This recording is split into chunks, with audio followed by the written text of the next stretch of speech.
Between January and August 1942, 116 German U-boats carried out 168 war patrols along the coasts of North America from Newfoundland to the Florida Straits.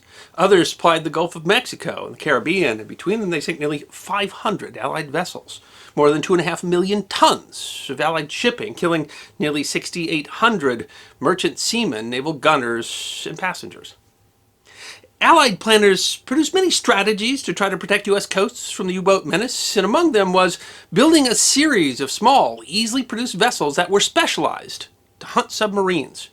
Among the smallest of the U.S. Navy's commissioned vessels, the Navy's sub-chasers played an outsized role around the world, and their history deserves to be remembered.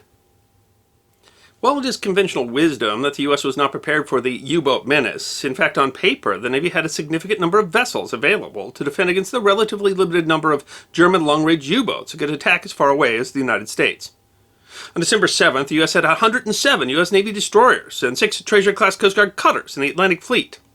But the situation was not as it appeared. Ships of the Atlantic Fleet had numerous priorities, chief among them convoy escort in the North Atlantic. Several of the vessels listed were not operational, launched but not yet commissioned, still on post-commissioning shakedown or in dry dock for repairs. Others were quickly redeployed to the Pacific, part of the forces sent to reinforce the theater after the losses at Pearl Harbor. The U.S. fleet destroyers were not well suited to submarine defense. Fleet destroyers were built around speed, designed to keep up with major fleet elements, but convoy escorts needed agility more than speed. The British had the Black Swan-class sloop and the River-class frigate, vessels designed to emphasize endurance over speed and specialized equipment for submarine detection. While the U.S. would eventually produce a similar vessel in the destroyer escort, in 1941 it had no equivalent. In fact, nearly a third of the Atlantic Fleet destroyers were older four-stack destroyers, commissioned between 1918 and 1921, vessels with less agility and range than the more modern designs.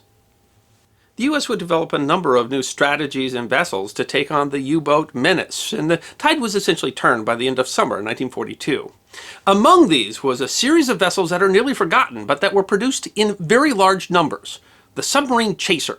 These were small vessels. They were larger than a patrol torpedo or PT boat, but smaller than a destroyer escort. The need to quickly increase U.S. anti-submarine capability resulted in construction of two large groups of sub-chasers, a 110-foot wooden-hulled craft and a 173-foot steel-hulled type. By 1943, it was felt desirable to differentiate between the two types, and so the type symbol PC, or patrol craft, was used for the steel 173-footers, while the separate symbol SC, or submarine chaser, was adopted for the 110-foot vessels. Owing to their wooden hulls, the SC-497 class were often referred to as the Splinter Fleet, while the PC-461 class ships were referred to by the sailors as the Donald Duck Navy. Both classes were developed with a similar philosophy, small vessels that could be easily produced in large numbers. The vessels were small enough to be built in smaller shipyards, as the larger shipyards were busy building destroyers and cruisers. The wooden-hulled sub-chasers didn't have to compete for steel, and could be built in small boatyards by craftsmen skilled at building wooden boats. The boats were being produced so quickly that launching ceremonies were often held in the middle of the night. 343 PC-431 class and 438 SC-437 class vessels were built between 1941 and 1944, and 188 of the light vessels were sent to Allies as part of the Lend-Lease program. Both types had a shallow draft and low profile, making them difficult for U-boats to detect. Although the shallow draft and narrow beam meant that they tended to roll around, even in calm water. The website Splinter Fleet says, "At sea, the sub-chasers were rough-riding, bucking broncos." Author William Begley wrote in the 1998 book PC Patrolcraft of World War II that the boats pitched so much that their distillation plants often wouldn't work, leading to a shortage of fresh water on board. Over 40,000 men served on U.S. sub-chasers during the war. Their primary role would be to escort coastal convoys, freeing larger vessels for convoy escort in the North Atlantic. They carried a considerable amount of detection and ranging gear for locating submarines, were armed with depth charge racks and depth charge projectors called K-guns, a 3-inch deck gun and anti-aircraft guns. On the surface, a U-boat frankly outgunned the sub-chasers, with deck guns of a larger caliber with greater range. Some veterans suggested that the sub-chasers' plan, if they were caught by a U-boat on the surface, would be to ram it before it could move away. But U-boats, by their nature, were more effective when operating from periscope depth, and the nimble and hard-to-detect sub-chasers represented a real threat to U-boats operating in U.S. waters. They started arriving in numbers in the spring of 1942, and their ability to escort coastal convoys was a significant part of the process of turning back the U-boat menace and ending what the U-boat captains called the happy time.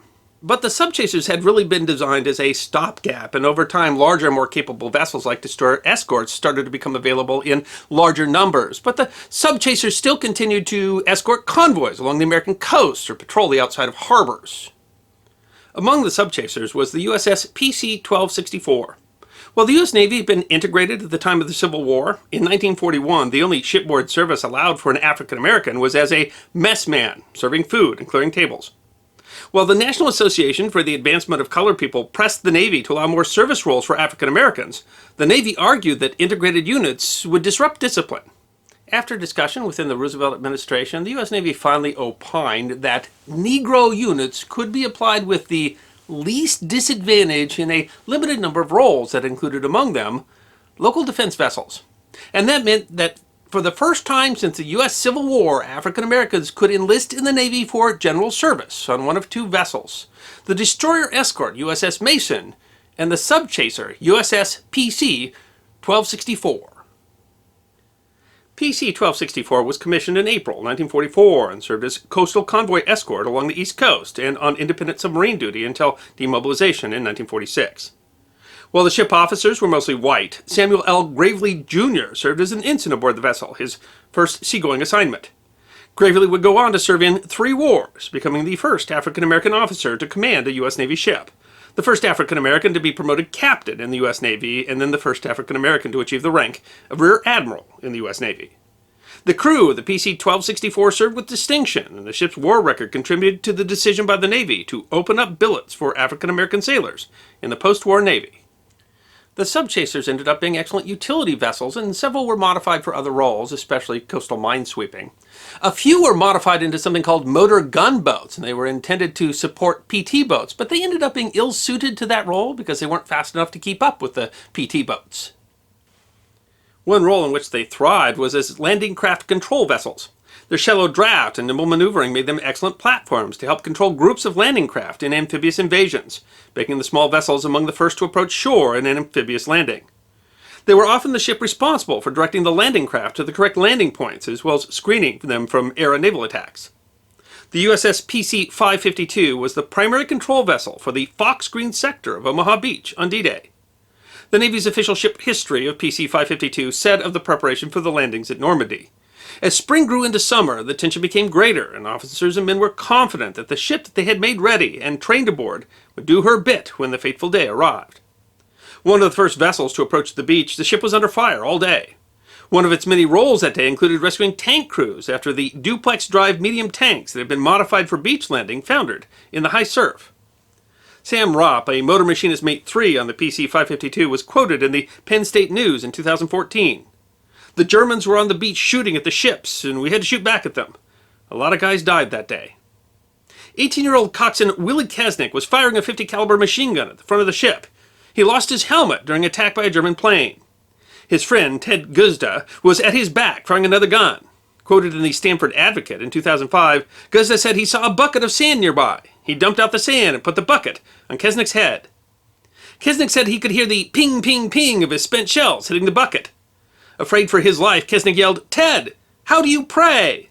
Guzda responded, "Pray? Willie, just keep that bucket on your head." Afterward, the ship gave him the nickname Rust Bucket 552.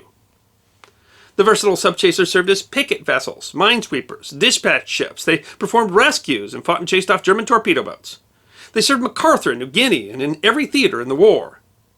But for ships designed for anti-submarine warfare, only one of the subchasers was officially credited by the Navy with a submarine kill during the Second World War, although the crews noted many more possible kills. On July 30th, 1942, the USS PC-566 was escorting the steam passenger ship SS Robert E. Lee near the mouth of the Mississippi River, headed for New Orleans. The Robert E. Lee, which was ironically carrying survivors of previous U-boat attacks, was torpedoed by the Type 9C U-boat U-166. PC-566 immediately charged the U-boat, moving from outside the view of its periscope and dropping a spread of depth charges. The crew saw oil and debris and found no more contact with the U-boat. They rescued survivors of the Robert E. Lee and made the report of a probable U-boat kill. But the Navy didn't believe them. The crew and the vessel were so new that they hadn't completed anti-submarine warfare school yet, and the Navy found flaw both in their method of attack and in their report. The captain, 34-year-old Herbert G. Claudius, was reprimanded, removed from command, and sent to anti-submarine warfare school. The U-166 was presumed to be destroyed by a U.S. Coast Guard plane 2 days later and 100 miles away. The story remained a mystery until 2001, when an underwater survey for a natural gas pipeline discovered the wreck of the Robert E. Lee, and just 2 miles away, the U-166. Further work in 2014 by the renowned researcher Dr. Robert Ballard confirmed that the U-166 was sunk by the PC-566, exactly as Claudius had said in his report. On December 16, 2014, Secretary of the Navy Ray Mabus posthumously awarded to Claudius, who had stayed with the Navy and Naval Reserve, had retired as a captain, and had passed away in 1981, the Legion of Merit, the Combat V, and official credit for sinking the U-166. It is the only enemy submarine that was officially credited by the U.S. Navy as a kill by one of the World War II subchasers. At the time, Mabus said, "It's never too late to set the record straight." But no discussion of the subchasers would be complete without this strange story of USS PC-815, the so-called Jinxed subchaser. Commissioned in April 1943, the following May 19th, PC-815 encountered what the captain believed eventually to be 2 Imperial Japanese submarines off the shore of Cape Lookout, Oregon. PC-815 maintained the chase for 68 hours, expending 37 depth charges and eventually calling in 2 Navy blimps, 2 Coast Guard patrol boats, and 2 more Navy subchasers. In his 18-page after-action report, the captain of PC-815 reported that the ship had definitely sunk, beyond doubt, 1 submarine and heavily damaged another. But a Navy Review Board disagreed, not only finding no evidence of a sunken submarine, but from reports of all the other vessels involved, doubt that there ever was a submarine at all. The Navy concluded that the crew had operated their sonar equipment incorrectly and had spent 63 hours chasing and depth charging a known magnetic deposit in the area.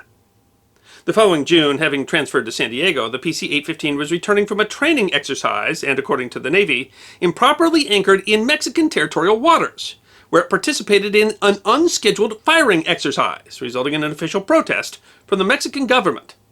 The captain was finally relieved of command. There is still controversy of these events, and in fact, his entire naval record, which he claims to have been far more extensive and impressive than official Navy records indicated. After the war, Lieutenant L. Ron Hubbard became a noted science fiction author and founded his own religion. But that was not the end of the troubles for the Jinxed subchaser. On September 11, 1945, PC-815 collided with the destroyer USS Laffey off of San Diego in a dense fog. The collision started a fire on board, and PC-815 sank within 5 minutes for a loss of 1 crew member. Laffey, which had famously survived being struck by 4 bombs and 6 kamikazes at the Battle of Okinawa the previous April, was badly damaged, with the fire spreading into one of the destroyer's compartments. Given their intended purpose and construction, essentially intended as a stopgap measure, the service of the subchasers was actually rather extraordinary. They served around the world in every theater, from the Pacific and the Atlantic into the Mediterranean. Given through Lend-Lease, they served in navies throughout the world, from France to Venezuela, from Russia to Greece. Several were sent to Norway, where they were part of the Shetland bus service, the connection between Scotland and occupied Norway that carried agents and ammunition and equipment into occupied territory. In fact, the only remaining preserved example of the SC-497 class is in the Royal Norwegian Navy Museum. After the war, they were given by the United States to navies around the world, where they served for years, including the Navy of the Republic of Korea, where the former PC-701 turned back a North Korean vessel that was planning to insert troops behind enemy lines in the Battle of the Korea Strait on the very first day of the Korean War. Today, their service isn't nearly as well remembered as that as other ship classes that I guess were just more glamorous, and yet the service of the Splinter Fleet and the Donald Duck Navy deserves to be remembered. I hope you enjoyed this episode of The History Guy, short snippets of forgotten history between 10 and 15 minutes long. And if you did enjoy, please go ahead and click that thumbs up button. If you have any questions or comments or suggestions for future episodes, please write those in the comment section. I will be happy to personally respond. Be sure to follow The History Guy on Facebook, Instagram, Twitter, and check out our merchandise on teespring.com. And if you'd like more episodes on forgotten history, all you need to do is subscribe.